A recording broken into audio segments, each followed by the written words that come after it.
You're listening to the No Limits Radio Show on the Vets on Media Network. All right, welcome back. We're here and we have Mrs. Arizona, United States, Kat Denslow. Good morning. Thank you for joining us. Thank you. Kat is a mother of 3. She's Vice President of Human Resources of 3D Spinal Solutions and President of the nonprofit organization, the Arizona Baton Boosters. She has a degree in psychology. Uh-oh, we're screwed. Oh, speak for yourself. I'm absolutely fine. She has vast experience with children with special needs. Okay, we're safe. She was recently honored for the 2013-2014 National Association of Professional Women's VIP Human Resources Woman of the Year, awarded for her professional and philanthropic accomplishments with Jared Allen's Homes for Wounded Warriors. Thanks for joining us today. Absolutely. Thank you very much for having me. So, as Mrs. Arizona, United States, what does that mean? It means I'm awesome. It means you're awesome. It means No, I'm married, I'm a mom, and I'm awesome. Yes. With the United States system, it's a little bit different than typical pageantry. It's not so much looking for the bikini model. It's not so much looking for someone who's, going to college and needing scholarship money like the America system. Ours is very much philanthropic based. We're highly encouraged to get a platform, devote ourselves to it, and plan on spending our year, if we win the crown, of supporting that charity. So was this your first time getting involved in a pageant?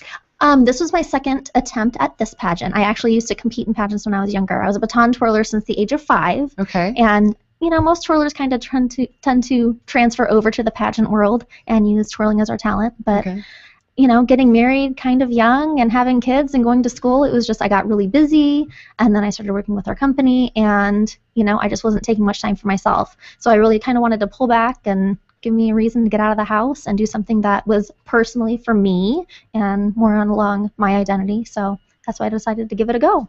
So was the first time that you competed, was that last year? That was last year, yes. Okay. Was there anything that you learned from the first time competing that you think helped you the second year around? Being the first time I had ever competed in the United States system, I didn't really understand kind of what they were looking for. I definitely needed the experience of the first year to kind of see, what their expectations are of you. I didn't realize at first that it was so community-based. And it's just, I was blown away at how nice everybody was and how everybody is like actually honest, desired people who want to go out and help their community. Right. So I was hooked once I started. So was it the first time around? And I'm just curious about this. The first time around, were you already involved in the community, but you just didn't put the focus on that in your interview or share those experiences, or was it that you got more involved in the community and like philanthropic after that first year? What I love about this system is they give you all these opportunities to get out and get in the community with your local title that you are given when you go to compete for the state. Okay. So that was a lot of fun. It, kind of gave me that exposure and let me feel around different avenues of kind of interest of where I really wanted to focus. Okay. So it was really good. Okay. And your platform is the March of Dimes. Yes, it is. So tell everyone a little bit more about the March of Dimes and what they do and why you picked the March of Dimes. Okay, I absolutely love the March of Dimes. I love babies. I have 3 of my own. I just, I don't know. Kids, little ones, I like them a lot. I've always worked with little ones.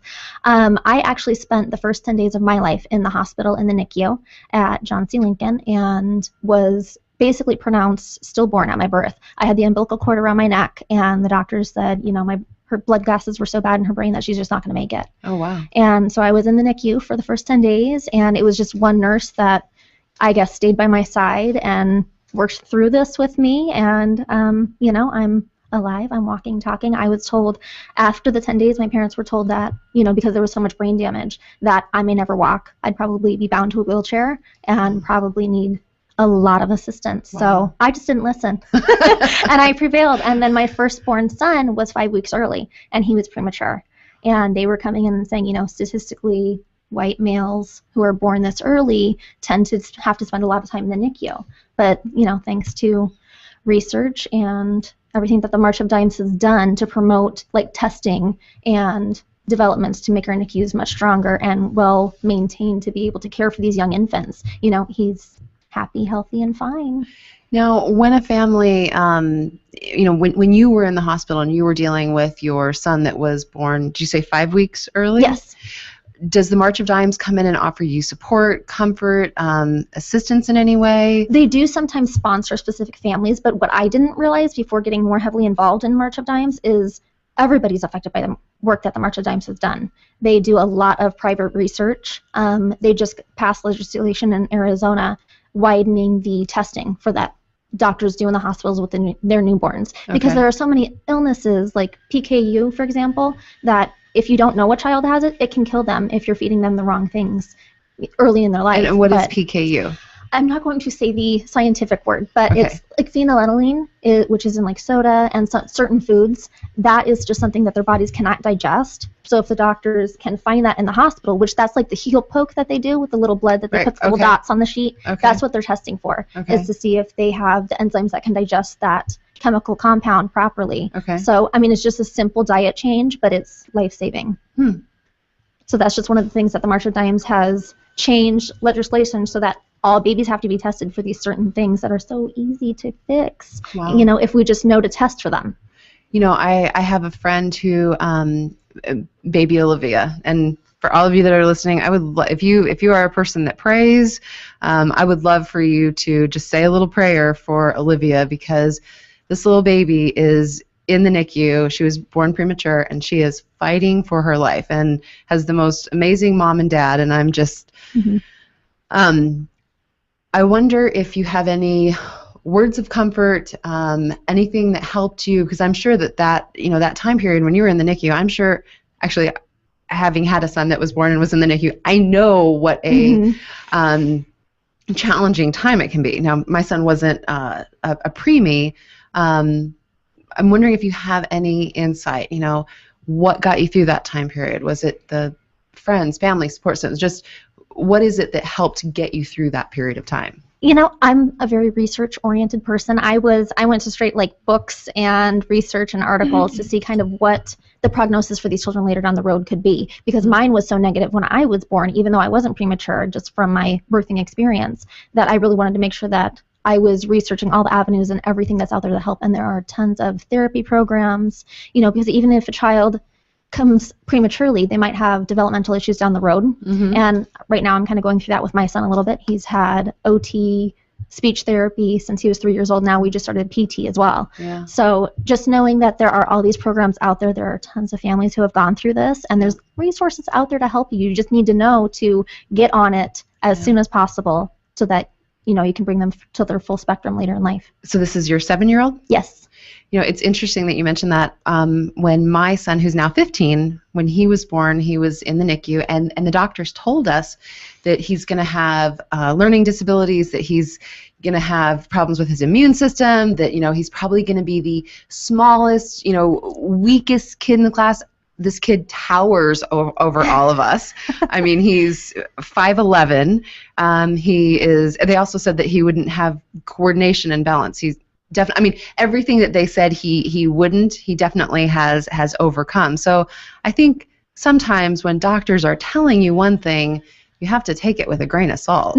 Exactly. So. Exactly. And I wasn't given all those warnings when he was born. I was told by one nurse that he may, just be sure to look up for these things. And it wasn't until he was 3 and started school. Being he was my first baby, I didn't really know what to expect. Sure. I thought he was developing perfectly fine. Sure. And then the preschool teachers were like, well, he's not doing this, he's not doing this. Let's get him tested. Yeah. So. And get him an IEP so that he can get support from the school. Yep. Yep. Now, speaking of research. Yes. I know that autism is another topic that's close to your heart. Several years ago, Jenny McCarthy came out and said that, vaccines are the cause of autism. And it seems like because she's got that celebrity status, everyone, a large portion of the population jumped on the bandwagon and, took her words for gospel. Oh, yes. And what she are sold your a lot of thoughts? books. She did. She did. Yeah. So what are your thoughts on that? Well, I think some of our viewers might know that Jenny McCarthy's son actually does not have autism. Really? He actually has this different brain disorder. I'm not sure exactly which one it was, but that did come out kind of, I don't know, maybe a year ago. Okay. However, my kids were little when this was going on, and my husband tackled with the debate of, are we going to vaccinate our children, are we not? So I totally dug into it. I got into ASU's library, started looking through their research articles, because they kind of got more things that I might get than, looking through the general public. Mm-hmm. And there was actually a study in California, a very small population, where they took children who were getting vaccinated and children whose parents were voluntarily not getting them vaccinated. So there was no ethical issues with the study. And they just watched them over a 10-year period. Mm-hmm. And the autism rates were exactly the same versus the ones that were getting the vaccinations versus the ones that weren't. So based on that and the fact that, it's so hard to tell, okay, yes, this child has autism because he got vaccinated this day. It doesn't change like that. Right. It's a gradual process. And yeah, with my son who's on the spectrum, we didn't see any of these signs, or I didn't know to recognize these signs until he was 3.5 years old. Right. And he had already gotten quite a few vaccines by then, but all my children have. And your 3-year-old son does have autism? No, my 7-year-old is on the spectrum. He's on the spectrum. Yes, we don't have a confirmed diagnosis because they're still kind of wanting to wait and see, but he definitely has kind of What do you mean he's Asperger's. on the spectrum? We've had him tested by a developmental psychologist, Okay. and she gave us a statistic of 99% chance that yes, he will be somewhere on the spectrum. But because he's still developing and still learning, still growing, they're kind of hoping that, things might start to progress at a different rate than what they have been. Interesting. Because I think with autism, it's not if you have autism, you're ABC. They're like what she's saying with the spectrum, that certain kids might have an extreme case where they're very, very affected by it on a daily, regular basis, every minute, every second. And then you have kids where it's just certain things might kind of register that that's something that an autistic kid would have problems with. So my cousin has autism, and he has really, when he was younger, it was very hard to even kind of get close to him. He would not hug people. He would not talk to people. He just kind of stayed with his mom and dad and his grandma and grandpa. Because I have a big family. When we get together, there's I have 20 cousins. So, Christmas is 70 people, around. So, but now he is, now Zach is, I think, 15. And as long as he knows the plan for the day and that the plan is what will happen, he is okay. So, and he will give hugs and he will do. So he has grown quite a bit from where he was when he was younger. And if the plan deviates, he will usually have a breakdown. And what does a breakdown look like? For him, it's a screaming. It's kind of like a fit, you would see a 3-year-old. Wow. So, yeah. So as long as he sticks to a plan of the day, he's okay. It's all about the routine. Yeah. Yes. And autism is such a blanketing diagnosis. It's so hard. It's not a blood test. You can't, test somebody's genes and say, oh, here it is, this gene right here. They have autism. It has so many different flavors of ADHD and different learning disabilities, reading disabilities. It's so many different aspects. And the spectrum, it's huge. There's children that probably could be diagnosed by the certain perception of a physician who, tends to function fine in daily life, but others at the other end where it's very clear that there is something there that's, causing them to perceive their world differently than those around us. Sure.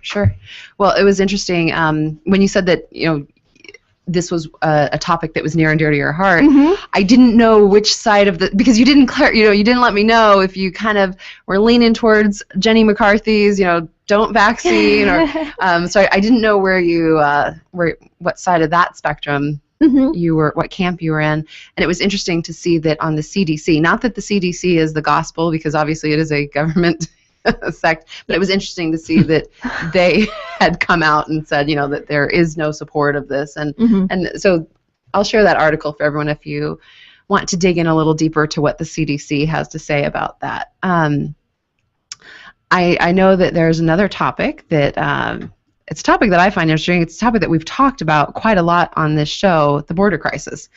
Are they refugees? Are they seeking asylum?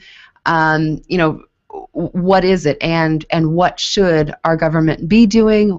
What do we do? We've got 57,000 children that have come across the border. One camp says that it's because they heard a rumor that they could stay. Others say that it's because of this gang that's in Central America. As a mom, and I know you're a mom also, as a mom, Mhm. my heart breaks for these children. It's a big topic. It's one that we all, I think, need to be looking at and talking about. And I wanted to hear what your thoughts were on that. Well, my biggest issue is, where are these parents? I'm sorry, I would never send my child alone to say, you go get help here. I would never leave my child like that. So I can't really relate to exactly what's going on. Right. I've seen press releases where they don't want to send the children back, but it's like, we fly minors, through our country to, like, say, parents that are separated and live in different states. We fly minors with a flight attendant. We can get them there safely, but I Right. would be more worried about reuniting them with their parents, not saying, oh, here, good luck, you're 5. Go Well, I find think your that's way. part of the problem. A lot of these kids either don't, I mean, a lot of these kids are young kids. We're talking about kids who, definitely might not know their street address or Right. the last names of their parents. I mean, these are young kids. So a lot of them can't even really say who their kids are or where they're from. You know what I mean? So you can't really just send them back, and to where? Like, where do you even, I mean, I'm not saying, that there's too many here. What are we going to do with them? I mean, we have enough problems. We don't need this. Right. But as a mom, I also can't say, okay, just send them all Mhm. back and Right. let's let them figure it out. But I think that's part of the problem, is they don't know who these kids belong to. But part of asylum is offering protection to those that feel that they're being persecuted.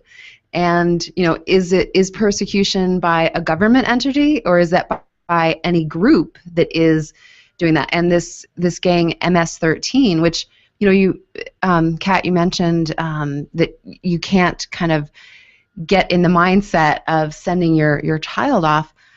I also think we can't get in the mindset of what these gangs are like, because Mhm. our worldview is the gangs here in the United Yes, States. on our experience with them. Right, Mhm. right. And I think that the gangs here in the United States, compared to the gangs in Central America, I think the gangs here probably are more like the Boy Scouts compared to what's going on there. Well, I don't know about that. That might be a little extreme. They're Boy Scouts? All right. Okay, I Yes, was going to say, maybe because I it's- could probably pull up a lot of articles where the gangs here in America are not really Sure. Maybe okay. collecting cookies. All right. Selling cookies. All right. Thank Okay. you for calling me on my bullshit. Yeah. All right. Thank you. You're right. I'm saying it is definitely a whole different world down there that we cannot relate to. Right. I would absolutely agree with that. So I think that, so the gangs that are in Central America were in the United States. They went to Central America where they, yes, I see you shaking your head in the background, Rob. I hear you, okay? It's great having a live studio audience. Anyway. But see, one of the leaders of this gang was actually arrested in Texas not too long ago, was supposedly the mastermind in planning this random bus attack. So it's obviously still here and still a problem here, but I don't think we need to be focusing our money and our resources on gangs in Central America. But what do we do about these kids that are here now, that are saying, I'm seeking asylum? And I understand that some of these are kids that, because of poverty, they want to come here for a better opportunity. And in some cases, those parents have sent them here. But what do we do about the ones that are saying, the parents that are sending them here saying, I'm afraid for my child's life because of this gang. The gangs are going into the schools and they're recruiting. And if the kids don't join the gangs, then, they're killing them, they're raping them, they're, all of these horrible things that here in Scottsdale, Arizona, it's hard for us to wrap our brains around. What do we do? We need to keep better track of them. We need to, if they're coming here and they're seeking asylum, which I did look into this law a little bit, that if there is a threat of persecution, they have to have one of 5 grounds, which is race, religion, nationality, membership in a social group, or political opinion that is, going to cause them persecution, typically by their government. Mm-hmm. But in this case, we're talking about, like a social gang, which makes it a little hard to say, oh, okay, because there's a gang here, which, as you said, we can't relate to exactly what they're going on and the fears and threats and everything that they're going through on a daily life. But, this makes it really kind of uneasy ground on, are we just going to say, okay, anybody that wants to come? I have no problems with immigration. Our country was obviously founded on immigration. Everybody's entitled to come and, better themselves and better our country and our cultural surroundings. But we have to keep track of who's here, where they're going, what they're doing, and, the only way we will best provide for them and help them is if we know where they are and how to help them. Absolutely. And I think, go ahead, Michelle. Well, I was going to say, if you're going to open this up about gangs versus the government, and seeking asylum because of, a government agency versus gangs, then what country isn't going to be able to come over here? I mean, how many countries have gangs and terrorist groups that are doing the same thing that's going on in Central America? So that really opens it up to, hey, well, so everyone can come? I don't know. I mean, like I said, it's a big topic, and it's hard to. One woman on the Facebook post had said, we need to take the heart out of it, and I just thought, doesn't that remove our humanity? I mean, kind of what our country was founded on to begin with? Right. Yes, it does a little bit. It's hard to remove the heart tug, and I mean, my heart breaks for the children. My heart breaks also for the families that said, okay, I'm gonna give this coyote $5,000 to take my child across the border with no guarantee of safety and security. I mean, my heart just breaks. I don't know what the answer is. It's a big topic. But I think the reason that she's saying you have to take the heart out of it is the reality is we as a country can only do so much, and we have our own issues here with our own citizens, and your heart needs to break, I guess, for them first. And that might sound cold, but the reality is that if we were going to say, oh, well, we need to save them, we need to help them, we need to save ourselves first, because as a country, we're really not that strong. Everyone looks at us like we're this huge power.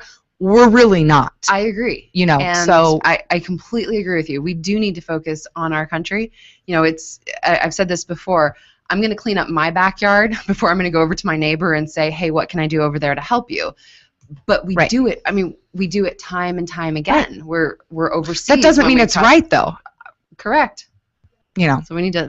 I mean, I right now I think I'm going to move to Texas because we only have a couple minutes. But did you guys hear about the Texas-based nonprofit charity, the Catholic charity, who is giving foster families $40 per day to care for each immigrant? You are allowed to have 6 immigrants at any given time. Therefore, if you do the math, you can make up to $7,400 per month. I'm going to go live for a year, make some good money. And tax-free. I think it's tax-free, too. But the taxpayers are paying for that. Exactly. Yes, they are. Yeah. Of course they are. But we won't go into charities because, that's a whole other. Is this a Texas program? Or is it a federally funded program? The federal government is in dire need of U.S. citizens willing to house the thousands of illegal immigrants who enter the country each week, and they're willing to pay them to do so. So it is it's somehow funded with the federal government. What are they thinking in Washington? Please, somebody. Or not. Somebody. So, I'm going to build on a little spare room, get a couple sets of bunk beds, make some good money, and my house will be clean. No, I had to get that in for Sam. I had to get that in to Sam. I had to do one racist thing. Girlfriend, Cindy, if you're listening, I love you. So anyway. Everybody's a bit racist. I'm just saying, listen. See, Michelle, now you understand why when I said what I did. When you say it in a joke, it's all okay. No, I told my girlfriend, Cindy, who is Hispanic at work, we were talking about this, and I actually said to her, I said, damn, my yard and my house, and she goes, and I go, and I could eat Mexican food, and she goes, yes, you could, Michelle. So see, it's all good. I'm not racist at heart, but just saying, $7,400, that's a lot of money. And on that note, no. Yeah, right. I love saying something that Christina's like, oh my God, I can't believe you said that. I'm just saying. I was going to talk about how nice I am. Not anymore. I was gonna talk about how we really do need to secure the border because we don't know who's coming across. We don't know who's coming through the border. I'm sorry, that's what I was going to talk about, but right now my brain is just going. But you know what? Why don't you just say? Why don't we go to a break? Well, we do need to go. We're going to go to a break, and when we get, Kat, thank you so much for joining absolutely. us. It's Thank been you for wonderful having to hear more about your thoughts on some of these big topics. This has been No Limits. We've had Mrs. Arizona United States with us. When we come back from the break, we're going to have Vernon Parker, and maybe we can get into a little bit more of the political side of things because that's his world. So stay tuned. We'll be back in just a couple minutes. I'm Christina. And I'm Michelle.